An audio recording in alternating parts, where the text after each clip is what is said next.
Hey everyone, Ben Nelson here. Hope you're having a fantastic day. We are having some beautiful weather. It looks like spring is just around the corner, or maybe it's here. I don't know. Anyway, excited for another market update here. I'm gonna talk about the Portland market, but then I'm gonna jump into some deeper dive stuff here, and kind of try to address some of these uh, thoughts and concerns that I'm hearing a lot, and that people are, as you'll see, Googling a lot these days. What's going on in the market? Are we in a bubble? What about all the foreclosures coming up? All of those questions that people just have in the back of their mind. A lot of people, either see prices seeming to get out of control, or maybe they lived through and lost a home, or had some issues, or just remember 2008, 2009, and everything that happened then, and so they just are thinking along the same lines. And obviously, I don't have a crystal ball, but I am going to show you why I believe that we are not anywhere close to where we were. At least it's not the same scenario at all this time around. And I'm going to show you some different things that are going on. It's all on a macro level. So, I mean, every market's different as far as, real estate's local, your local city, what's going on there. So yeah, hopefully it'll answer some questions for you, or at least get you thinking. And if those are some concerns for you, maybe give you some more resources to start looking into. So first, let's jump into Portland. I'm going to share my screen here, if I remember how to do that. Let's see. Share. And let's jump. There we go. All right. How am I doing? Perfect. Okay, so this is Portland. This is March numbers, looking at what's going on here in the Portland metro. Again, we've been struggling with super low inventory. We're definitely not the only ones in that predicament. That'll play out later as we get into some deeper stuff.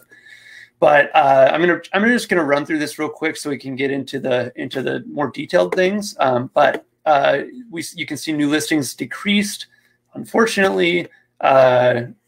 I'm sorry, actually, they decreased from March last year. They actually increased 40%. So that's a good thing. We saw a huge increase of listings on the market compared to last month. We definitely need to see that. However, pending sales, closed sales right behind, had a 51% increase in offers accepted compared to February. And we had almost 30% increase compared to February. So, and they both increased a little bit they both increased compared to last year as well. So we're definitely seeing finally some new inventory on the market, which is great. And if I'm going to jump ahead here, you'll remember probably this is when we saw last year. So April numbers, it'll be interesting to. I'm assuming we're going to be right up in here. You can see we're right in where we've been the last 2 years for March, relatively speaking. And then we just dropped off and everything shut down, and then tried to gain back up. So we're going to see the same curve again. I'm hopeful. The challenge right now is there's people that want to sell, maybe make a change. They want to upgrade. They want to, make some sort of change, move to a different area, but still kind of locally. And it's challenging. It's challenging because what do you do when you sell? The selling part is the quote unquote easy part. You got to have somewhere to go though. So we're seeing like long rent backs requested. We're seeing all sorts of creative solutions. I'm super excited. Not there yet. So just a little carrot there. I have a couple of things happening in the background that should be ready to go here in the next couple months that will help hopefully provide some solutions for that as well. So I'm really excited about that. But it's just hard. If you're trying to make a transition, you have to get creative, or you have to be willing to go somewhere in between, rent short term, stay with family short term. It's not super comfortable, but that's kind of what you have to do in this market, is be flexible. So inventory, we're back down under 1 month of inventory. I saw an agent with some statistics out in an ad that they put out, and they were measuring it in days. And that's just, which it is, it's less than 30 days of inventory. It's just, I'd never really thought about it before. It's pretty crazy. We're measuring inventory in days now instead of months. So we're still hovering right under there. I would doubt that it's going to be above a month of inventory for probably all of summer. I mean, that's really my prediction is we're going to be right in this range, maybe slightly less for the next 4 or 5 months, which is unfortunate. But that's just where we're at in the market right now. And obviously we're seeing tons of offers on things, way above asking on most homes, just a frenzy for anything that comes on the market if it's priced anywhere relatively near where it should be, and it's a quality home. So looking at first 3 months this year versus last year, new listings are actually down. Actually, I didn't notice that. So we actually have less new listings so far this year, but pending sales and closed sales are up. So thus the struggle for inventory. We're just not gaining any ground. And then, of course, the old supply and demand metrics, low interest rates, and jobs. The higher paid jobs, really, we didn't lose a lot of them. So you've got a combination of things working to, and then obviously we've got people moving from, California. We're a big net migration market, so we're just seeing a huge price increase, over 16% on the average sale price, comparing last year through March and this year through March, and about 15% on the median. So we're well above. We're in the mid fives now for average. We're creeping towards the 500,000 mark for the median.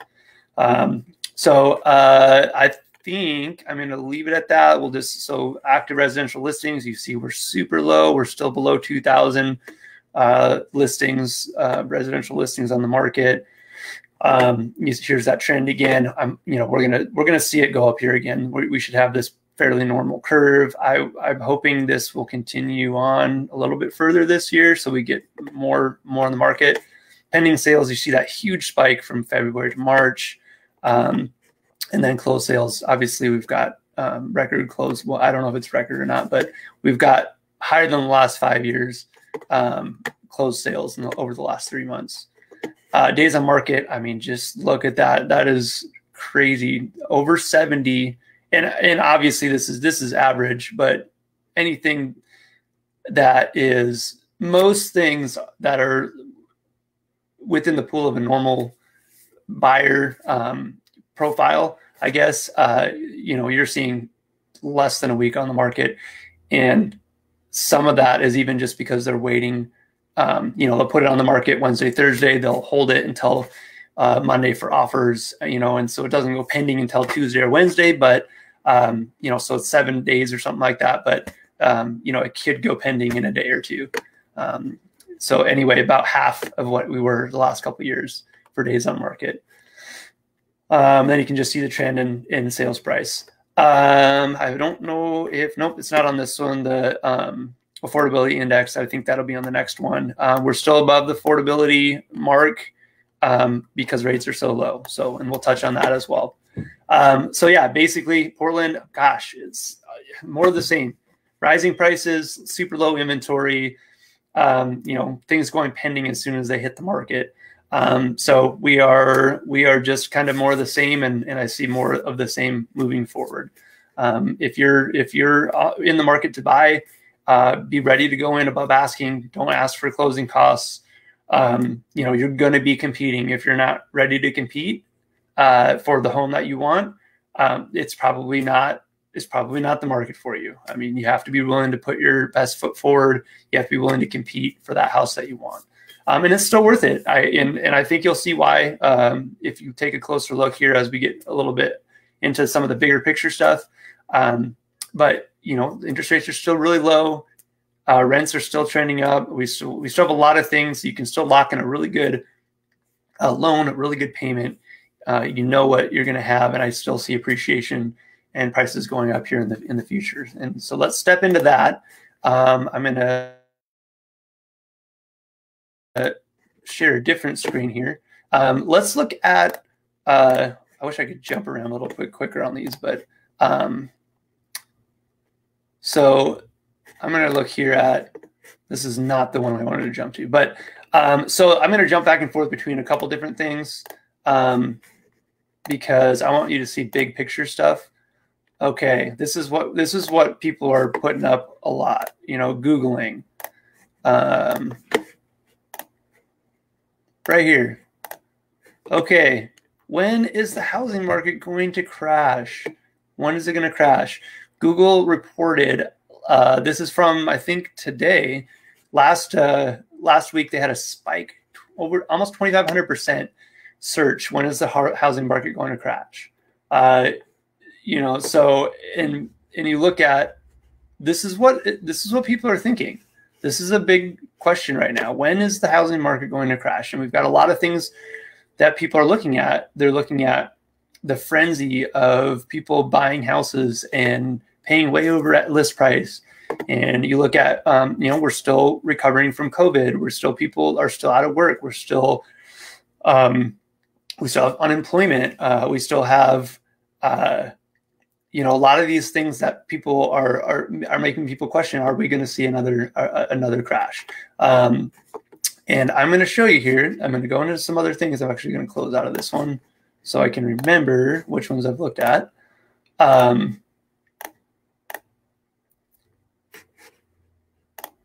So are we headed for another crisis? That's the question right here. Are we headed for another foreclosure crisis? So this is an interesting article on money.com. I would recommend reading it. So these are kind of the numbers. 2.3 million homeowners remain 90 or more days past due on their mortgage. So that's kind of what we're looking at for a number, and that's really important. And I'll touch on that here in a minute. I'm not going to go through this whole article. Everybody has a little bit different take on it, but I would say the majority of these are not expecting a huge surge of foreclosures. And again, so I guess I kind of shifted a little bit there. You know, we were talking about a crash, but a big part of that is looking at, okay, number one is inventory. Number two is the foreclosures. And then we've got interest rates and we've got unemployment and all of this stuff, right? There's a whole lot of stuff that goes into the blender there.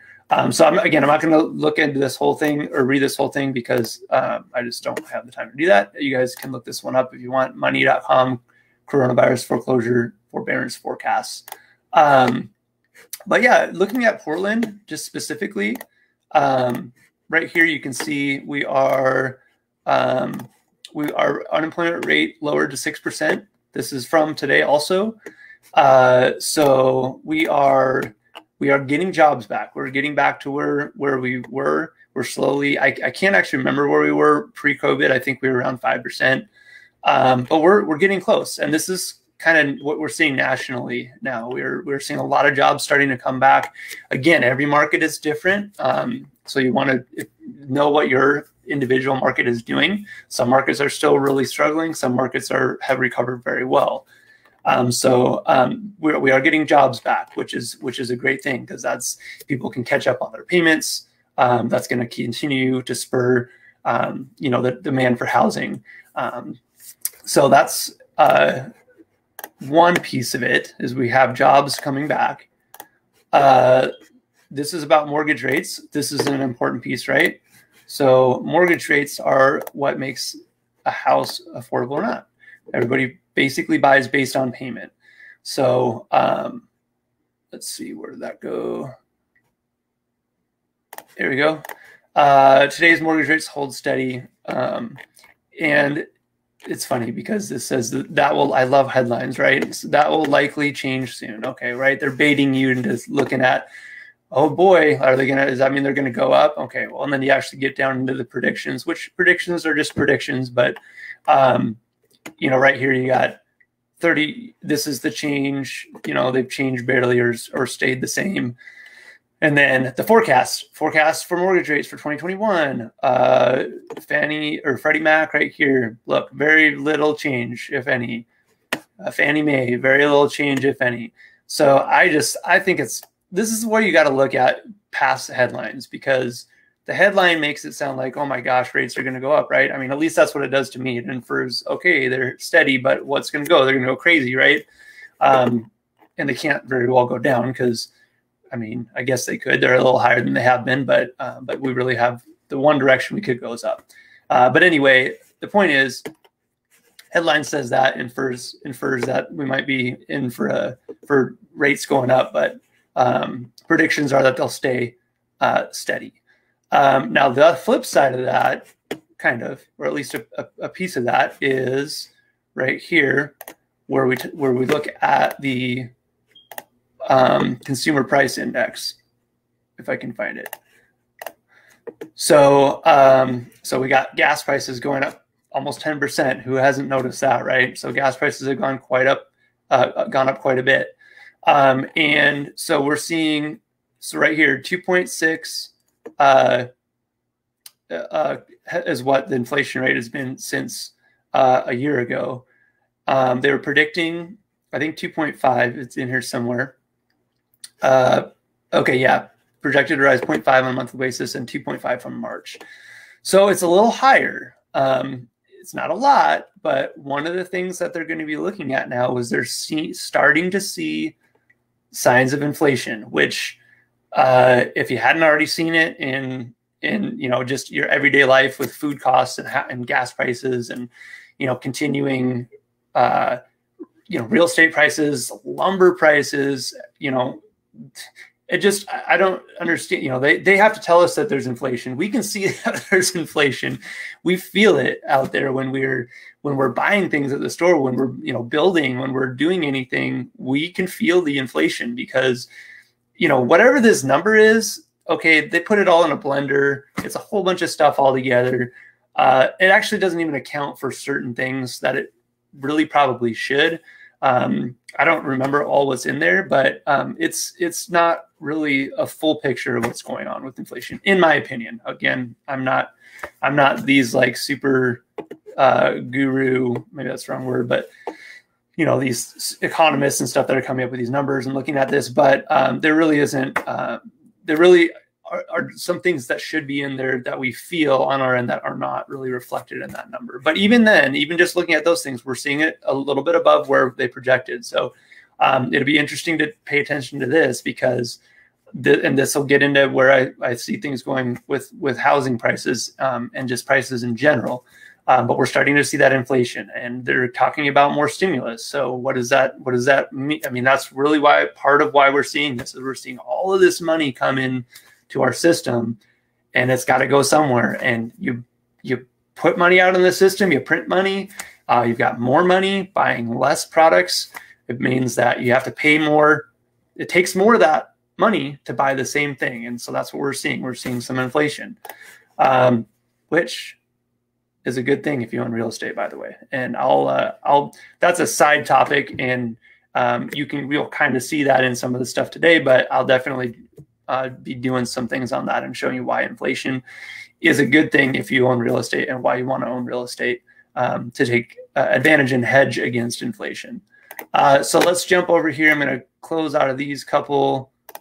Okay, let's talk about forbearance. Let's talk about foreclosures, because that's one of the big things, right? There's so many people in foreclosure. Well, they're not in foreclosure because foreclosure moratoriums, but they would be in foreclosure if it wasn't for that, which they're going to continue to push that out as far as they can. Biden has already done some things to push that out.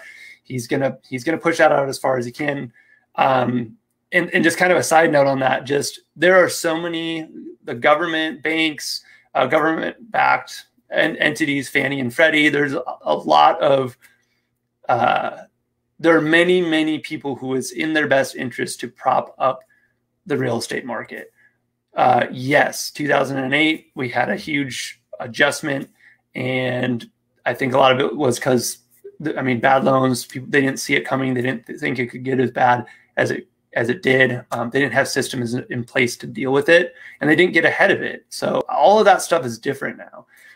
But there's a lot of people making sure that this doesn't get to some chaotic, lots and lots of homes, going to foreclosure.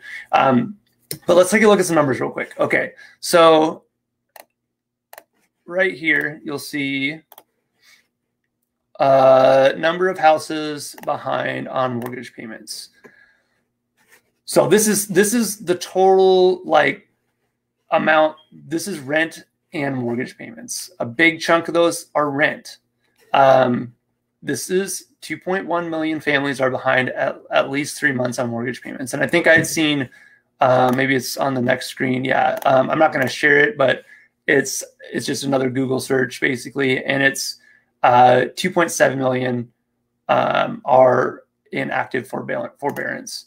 And then it looks like apparently 2.1 are behind at least 3 months of that 2.7.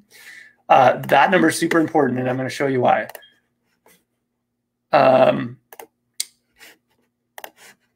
Share again. Let's go over to this one. Okay, let's look at what happened in 2007, 2008, 2009. Okay, foreclosures by year.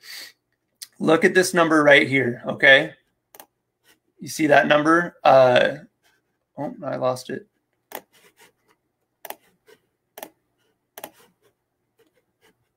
There it is. Okay, so 2.8 in 2000. So 2.3. 2008, 2.8 in 2009, 2.8 in 2010.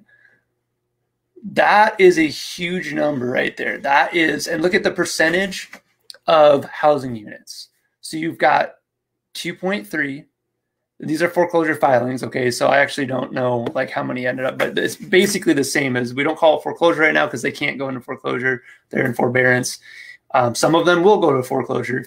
But we're looking at this number, and this happened over 3 years. We ended up with almost 3 times as many, and then it still was 2011, 2012. Now, again, obviously there could be more, but the economy is recovering. People are back at work.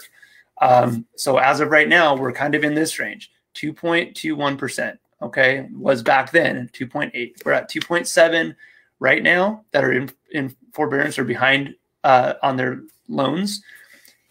There are more housing units now. So it doesn't seem like a lot maybe, but right now I think there's, I don't have it up anymore, but basically I did the math earlier and this is 2.21. Right now that 2.7 is 1.9%. So even if all of those did go into foreclosure, we are still less in number and less in percentage than what we had in 1 year in 2009. Okay, now let's take that another step further. I didn't pull this up and I should have, but I got rid of it, but we have how many months of inventory right now? I'm gonna actually look it up really quick because I think that's important. Let's see. I'm just gonna look at Portland housing inventory 2007. Okay. Oh man, I don't know if I'm going to be able to find it, but that's too bad. But it was a lot. It was a lot more than we are right now. Oh, here we go. Look at this. Okay, perfect. I'm going to share this now. So 2007. So glad I found this. 2007. Oops. Oh my.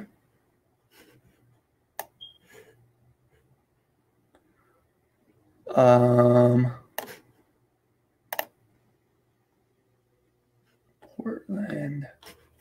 I'm sorry, guys. Okay, well, I'm not going to share it because for some reason I can't find it on my sharing list. But 2000 and Portland market update, Q4 2007. Inventory in the metro area is 8.4 months.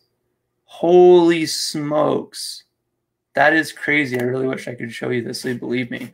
But that is crazy. So before we hit this huge amount, I didn't actually know that. I didn't know what the numbers were. I knew it was a lot more, but let's go back here to foreclosures by year. So right here, okay?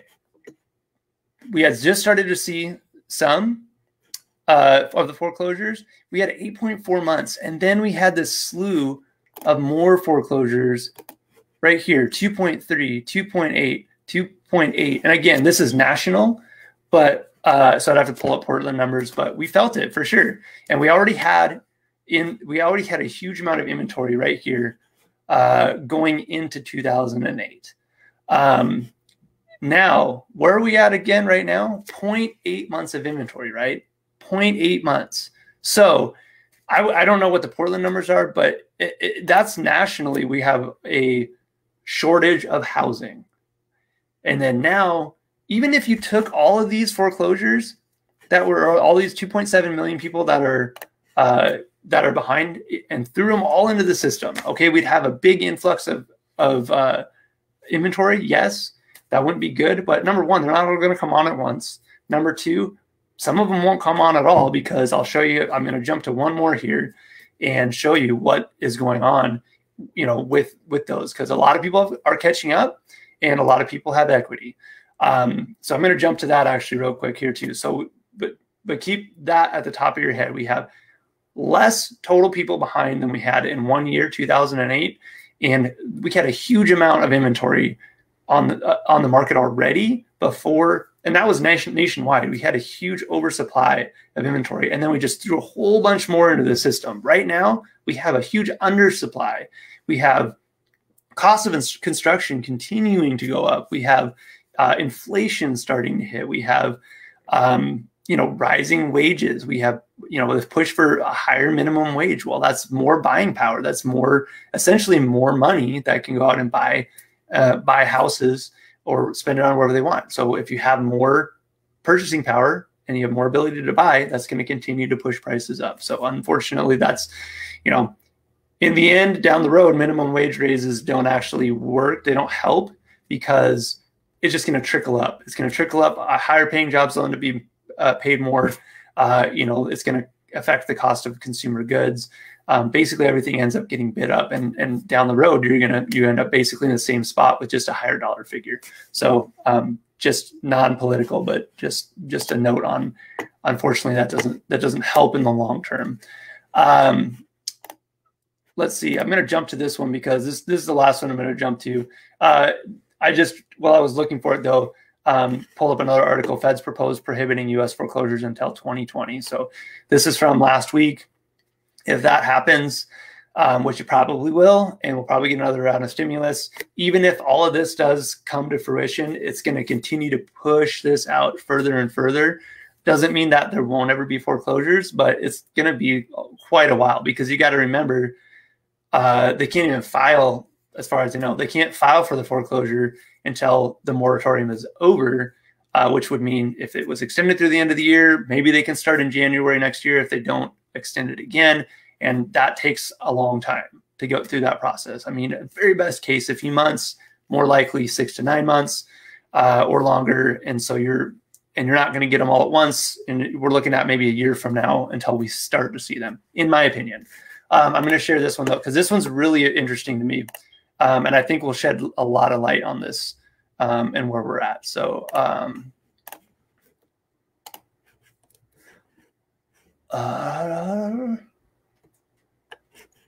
which one is it? There we go. Mortgage forbearance. And okay, so check this one out.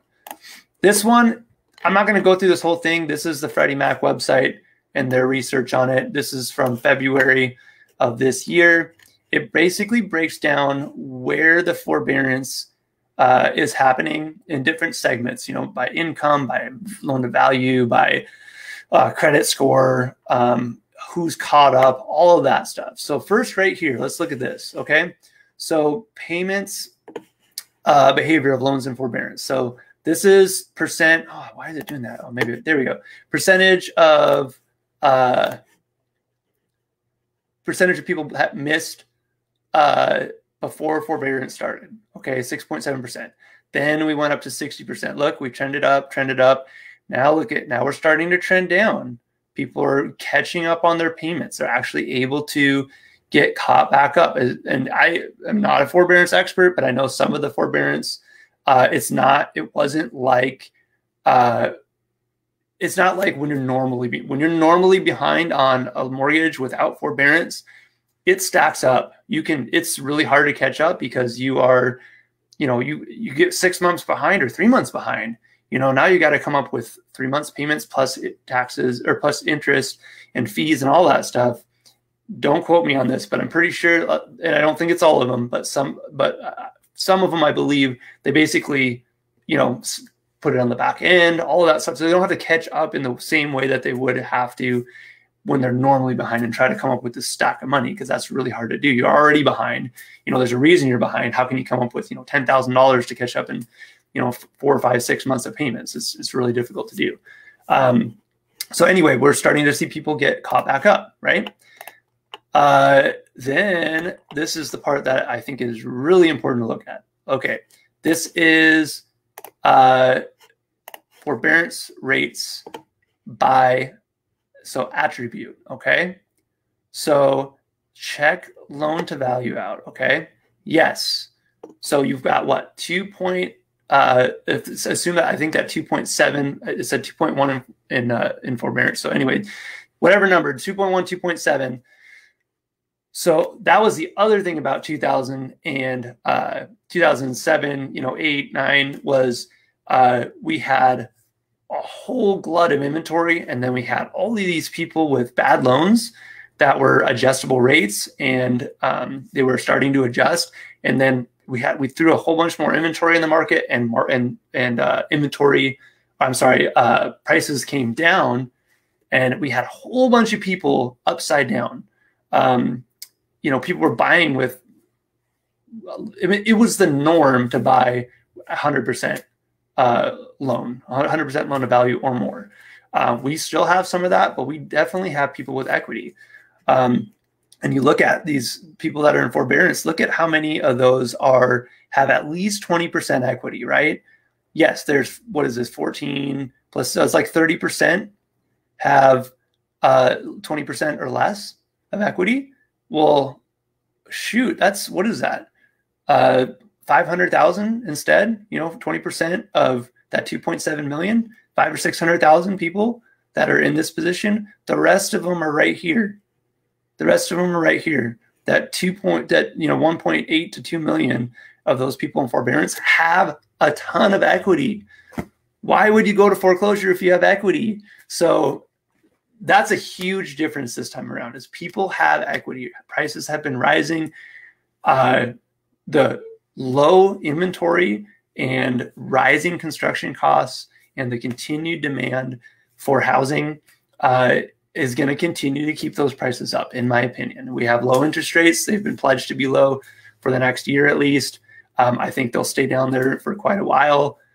We have people moving here. We're a growing country. We have positive net migration as a country.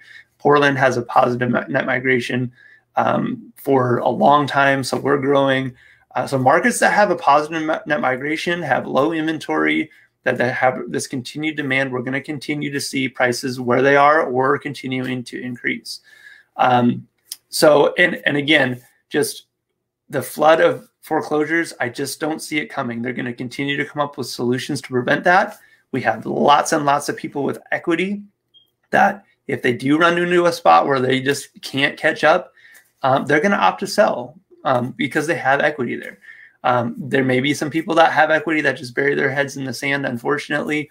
And then this chunk right here, they're going to have some struggles. But again, I think banks are more set up and more willing to discuss short sales, to discuss settlements. And so with proactive agents out there, with proactive homeowners, I think a lot of this will get hashed out before it actually ends up going to full-blown foreclosure. I just don't see the huge glut of inventory coming on. And again, even if we did, we look at 8.4 months of inventory before we got that huge glut of foreclosures coming on in 2008. Right now, we're less than a month. If we had a whole bunch come on the market, it would actually normalize our market almost. It would, I don't know how many that would be. I don't know the Portland, numbers for forbearance or pre-foreclosure. But I know that the demand is there, and I know that the affordability is there, especially with interest rates And I know that, even if a bunch of those came on the market, it would increase the inventory, but there would be buyers right there ready to go. We would have less bidding wars. We'd have less multiple offers, but we would have buyers. We would have buyers. The big caveat, the big what if, and this is what happened in 2000, late 2000s in the last crash, what was that lending went away, essentially. So we had people upside down. We had all these bad loans. People could not refinance out because they didn't have equity, number one, which they do now, a lot of them, and they didn't have the financing available to do it because banks had pulled way back on what they were willing to lend on. And that unfortunately perpetuated the problem because people could not get out of their loans that were adjusting, because they were now upside down and there was no financing available. So as long as lending stays free as in available, as long as people are able to get financing and people are able to buy real estate, it's going to remain, liquid, and people are going to be able to refinance. People are going to be able to sell. Of course, if that whole thing imploded or something for some reason, that's a totally different scenario. That's something that we can't predict. There's financial markets and the Fed and all that stuff. They're going to continue to prop that as best as they can. If the bottom for some reason fell out, that we just didn't see coming, or that they just aren't able to continue to manipulate those things, then that's a different scenario, right? Because then we lose the ability to purchase. There could be low inventory, there could be huge demand, there could be all of those things, but without the ability to purchase, then all that stuff doesn't matter. But yeah, I don't have a crystal ball. That's the one big what if that we really can't look at. I mean, there's data to look at, but it's just not quite the same. It's not the same as this, and I'm not the expert on that stuff. But yeah, just looking at demand, inventory levels, people with equity, how many people are in forbearance versus how many went to foreclosure last time. I just don't see the big crash. Are we going to continue to see that 15 to 16% increase that we've seen here in Portland? That I don't know. That's a huge amount every year. I don't think that is sustainable. But time will tell. I mean, again, we've got lots of money being pumped into the system. We've got jobs, wages are going up. Portland has, their minimum wage imposed. That's going to trickle up. So I don't know. I think it could continue if wages continue to increase, as long as there is the ability to finance and qualify for that payment. We're going to continue to see that the prices go up until that we hit that breaking point of people no longer being able to afford that minimum payment. So that was a long one. Hopefully I didn't bore you. And hopefully you learned something. Hopefully you got some insights. Hopefully you are able to, kind of maybe alleviate some concerns that you had about the market. Again, I just don't see, we're just not, I guess the bottom line is that I want to get, you can't take where we're at right now and say, oh, we're in the same spot as we were in 2008. We're not at all in the same scenario as 2008. We have way lower inventory. We have rising construction costs. We have rising wages. We have inflation starting to happen. We have people with equity that if they do get in they don't have any other choice, they're gonna sell, and they're gonna be able to sell quickly. So there's a totally different set of circumstances, a totally different scenario than 2007, 8, 9. So I guess that's really what I want to get at is you can't take today and say, oh, we're in another pre-crash scenario because prices are going up. There's way more to it than that. And hopefully I showed you that. Hopefully that made sense. Hopefully if you're considering buying, but we're concerned about that, hopefully that alleviates some of that concern. And if I can talk to you about any of this or clarify anything, or if you're, kind of getting off that fence and maybe it is a good time to buy right now. And I see what's going on here, and probably prices are going to continue to go up just if things continue as they are right now. I'd love to chat with you about that. So feel free to reach out and let me know. Would love to have a conversation with you. Would love to help you reach your goals and get you from where you are to where you want to be. Let me know what I can do to help. I will post some of these resources and the market action link on my Facebook page, so be sure to check that out if you are interested in taking a closer look at some of those articles. Make it a great day. Thanks for watching, and hope to talk to you soon about your housing needs.